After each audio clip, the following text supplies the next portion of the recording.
Comrades, welcome to DevLog number 3. It appears that I have not met all of my goals one for one, but again I learned a few more things that I could do to achieve said goals.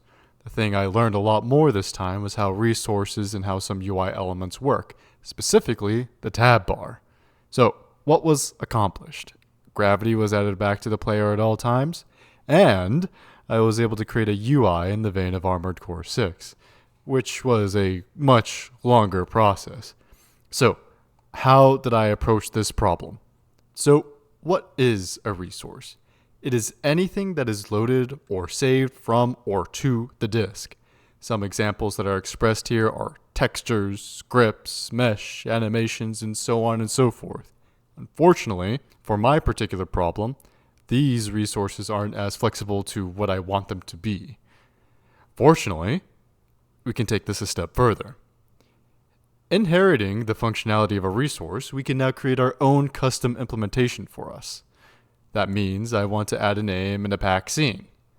And when I write out a place to accept the resource, now I can further describe the weapon using the resources inside of other scripts and not have to worry about making a very dumb and hard-coded dictionary.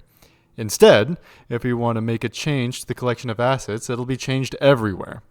To actually manifest our list of buttons, we got to start with a VBox container. It's very simple. Slapped a bunch of buttons in there, and they go straight to the tab bar menu when you click the coinciding button.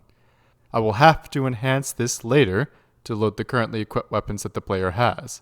The tab bar was definitely one of the funner times I had this week, as plugging in the custom resources and seeing them work was very satisfying.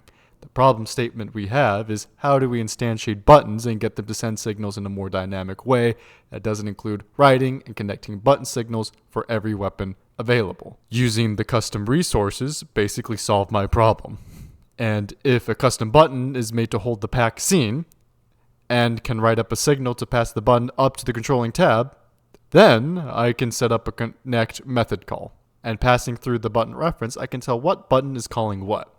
And now I can make a dynamic list that assigns the weapons at scale with minimal code. Now I need to further clean up the menu experience to clear some basic goals. So my goals now this week are as follows. 1. Get the player to sit still by updating either the state machine or make a dummy player. 2.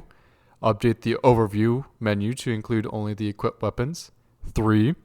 Work on the base capture experience, which entails A. Fixing the capture box, and B, the UI experience of the base capture bar. And with that, comrades, I'll catch you next week.